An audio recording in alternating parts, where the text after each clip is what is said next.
5 and 10 from Skywatch TV. I'm Derek Gilbert with 5 things you need to know for this Wednesday. Item number 5 today is Israel. More rockets launched from both Lebanon and the Gaza Strip on Tuesday. A drone attack in the Galilee left 19 people wounded. The drone exploded. People brought to the Galilee Medical Center in the village of Safed, which is northwest of the Sea of Galilee. One man reportedly in critical condition. Hezbollah later claimed to have launched a squadron of suicide drones at northern Israel, but they said this is not their response to the IDF's elimination of Hezbollah commander Fuad Shukr in Beirut last week. Also, just before this recording on Tuesday evening Israel time, a number of rockets launched from the Gaza Strip at the southern city of Ashkelon and the town of Sderot, which borders on the Gaza Strip, just a half a mile from the border fence. We visited Sderot during our Solidarity mission back in May. It's a town where they've got 15 seconds to make it to a shelter once the rocket alerts are launched. The playgrounds for children feature playground equipment that doubles as bomb shelters. Children know when the red alert sounds, go inside the Smurf tree or the cute green caterpillar because it will protect you from the rockets. It's how they live in Israel. Topic number 4, Russia and Iran. Russia's President Vladimir Putin has asked Iran to avoid civilian casualties in Israel as the mullahs try to decide on their response to the assassination of Hamas leader Ismail Haniyeh in Tehran last week. Iranian leaders have pledged to retaliate. They told Arab diplomats Saturday that it doesn't matter if the response leads to war. This is according to the Wall Street Journal. United States has requested that partner governments in Europe and elsewhere convey the message to Iran that Iran should not escalate tensions. Again, this is another variant of Joe Biden's deterrent, don't, which we've seen how well that works over the last few months. In contrast to Biden's approach, Putin is just saying, look, we know you're going to do it. Just try to avoid civilian casualties. There are a lot of Russian expats, Jewish expats from Russia living in Israel. And on a personal level, Vladimir Putin and Benjamin Netanyahu have a pretty good relationship. So Russia's trying to balance its interests in Israel with its alliance to Iran. All of this being said, while Russia has reportedly been flying a lot of military hardware into Tehran this week, again, asking Iran to restrain itself, not going to happen. As I've said before, in that part of the world, exercising restraint is seen as a sign of weakness. Topic number 3, Harris and Walz. Vice President Kamala Harris, the Democratic presidential nominee for 2024, has selected Minnesota Governor Tim Walz as her running mate. Honestly, I'm not sure what Tim Walz brings to the ticket. I don't know him well. I just know that Minnesota is not a swing state. The voters of Minnesota have not gone for a Republican presidential candidate in my lifetime. That's more than 6 decades. It appears that the candidate who might have actually carried some weight as far as the Electoral College goes is Governor Josh Shapiro of Pennsylvania, but he lost out apparently because he's Jewish. And as a young man, the age of 20, he did some volunteer work in Israel at a kibbutz, did some volunteer work at an IDF base. Democrat activists were busy cleaning up his Wikipedia account to kind of remove those things. Well, he wasn't actually carrying a weapon in the IDF, which appears to be true, but he did write an op-ed piece for his college newspaper when he was 20, arguing that there cannot be a two-state solution in Israel because the Palestinian Arabs don't want peace. They want war. Now that he wants to be vice president, or wanted to be anyway, it became problematic. Shapiro tried to walk it back, but the far left of the Democratic Party wasn't having any of it, and so Tim Walz, probably the most liberal governor in the United States, or one of anyway, is now on the ticket. Walz, here's what little I know about his record. He signed a bill to allow illegal migrants in his state to get driver's licenses, which opens the door for them perhaps to use that picture ID to vote. He led the way as Minnesota became a trans refuge state, and basically let Minneapolis burn for a couple of days during the 2020 summer of George Floyd. He delayed authorization to send in the National Guard to restore order after those riots began. For 3 days, Walz argued that sending in the National Guard would only incite further rioting and that protesters needed time to blow off steam. That's That's Kamala Harris's vice president. As I said, not sure what he brings to the table, especially where the all-important independent voters are concerned. He seems palatable to the far left of the Democratic Party, but they're not going to swing the election. Topic number 2, the plea deal for the 9/11 plotter.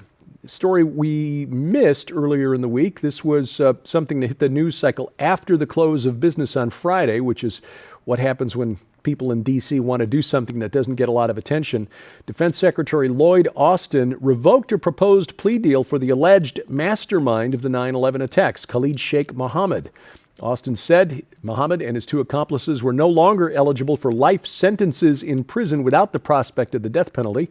They were offered the deal last week, Wednesday, which triggered outrage across the country. Austin also relieved the official responsible for offering the plea deal of her duties. Retired Brigadier General Susan Escalier will no longer oversee the case. Austin himself is taking over responsibility for it. This development, first reported by the New York Times Friday evening, this U-turn means that Mohammed and his accomplices could once again face the death penalty. Now, here's the thing. We're coming up on the 23rd anniversary of the 9/11 attacks. These cases have been tied up in pre-trial hearings since 2012 for 11 years.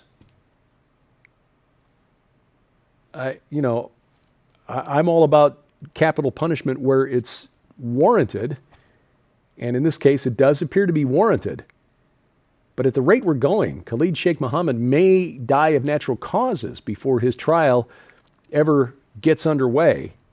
And if a plea deal that keeps him locked up forever frees up resources in our overburdened court system, that seems like a reasonable compromise to me. But anyway, this is what it is. Coming up, apparently being super straight, as in heterosexual, is racist. Everything else is. Why not? That's next on 5 and 10. Ladies and gentlemen, you can easily and conveniently stream this incredible new film, Void Earth Cataclysm Before Genesis, right now at skywatchtv.com/stream or on the mobile app for immediate access. However, if you'd like to receive your own hard copy on DVD, Skywatch TV is proud to announce the Void Earth Ultra Collection.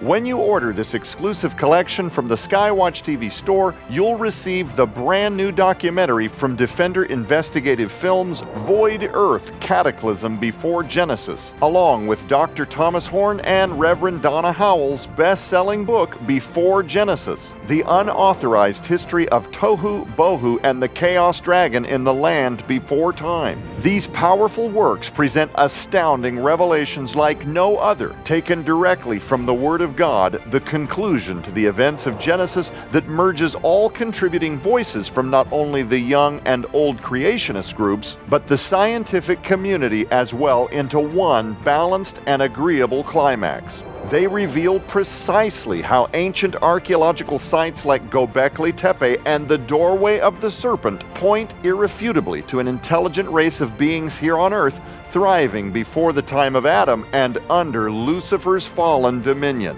They pull back the veil on exactly what the Earth was like during the without form and void era of Genesis 1-2, and so much more, featuring Dr. Michael Lake, Derek Gilbert, Reverend Donna Howell, Gary Stearman, and the late Dr. Thomas Horn in what would become his last documentary appearance ever. But that's not all. You'll also receive 315, The Genesis of All Prophecy by the legendary Rabbi Eric Walker. This prophetic, convicting, and heart-rending book exposes anti-Semitism as Satan's plan to eliminate the Jews and the catastrophic consequences the world will face if this agenda succeeds. Sold separately, all of these items hold a retail value of $75. Yours now for your donation of only $45, which includes free shipping to all U.S. orders. So don't delay. You can scan the QR code on your screen using the camera app on your phone for instant access to this special opportunity. You can also visit us at skywatchtvstore.com or call 1-844-750-4985 and ask for the Void Earth Ultra Collection now. Item number 1 today, being super straight, which I didn't even know was a thing. Apparently, it's a trend on social media. This is now racist. And we know because an academic has said so.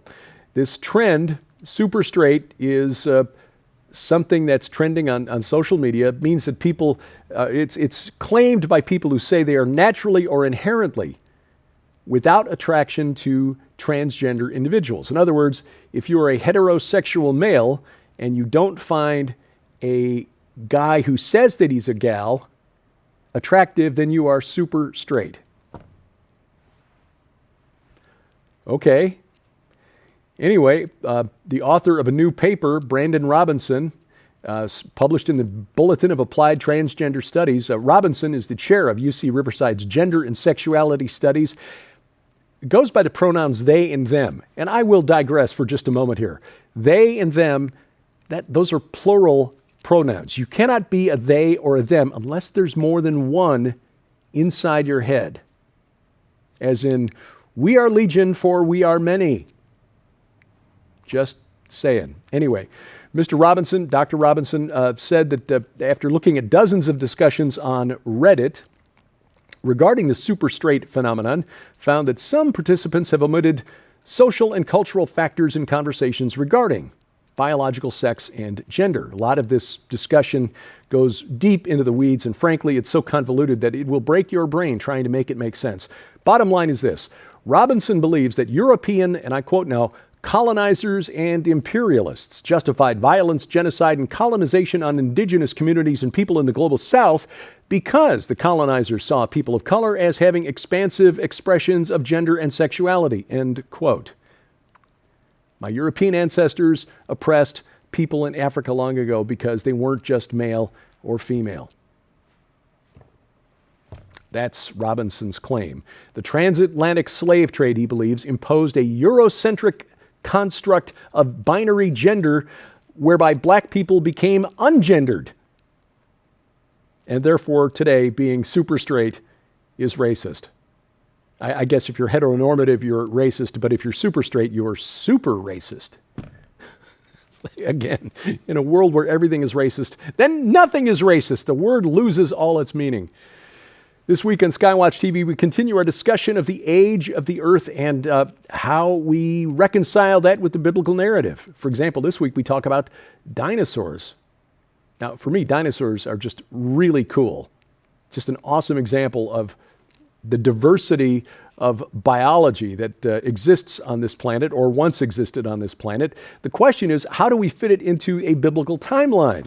That's one of the discussions, one of the threads in the documentary from Defender Investigative Films, Void Earth, which is the subject of our conversation in this series. Features Donna Howell, Dr. Michael Lake. I was honored to host the panel in the place of Joe Artis Horn. And you can watch all these programs right now at skywatchtv.com. Our website always has all of our video content. You can also catch it right now over the air. Our broadcast schedule is posted at skywatchtv.com/channels. Now, you can also watch it on Roku or Apple TV. Coming soon, we've got an Amazon Fire TV app that is just awaiting approval by Amazon. You can also catch it over the internet, youtube.com/@skywatchtelevision, rumble.com/skywatchtv, or better yet, get our free app that bypasses the gatekeepers of big tech and brings the video content right to you, along with a bunch of other features like an audio Bible with multiple translations, calendar of upcoming events, a tab that takes you directly to our streaming video site so that you can watch Void Earth instantly in full HD. And by the way, when you're watching the video on your phone or tablet, you don't need to watch it on the small screen. Most modern smart TVs are equipped with either Apple's AirPlay or Google's Chromecast. You can take the video, throw it to your TV wirelessly from your mobile device, whether it's iOS, Android, or Amazon Kindle Fire, phone or tablet. We've got links to all of those app stores at skywatchtv.com/app. 5 in 10 online. You'll find us at youtube.com/@5in10 or X, formerly Twitter, @5_in_10. And thank you for watching. As we keep watch, pray for the peace of Jerusalem. I'm Derek Gilbert. This is 5 in 10 from Skywatch TV.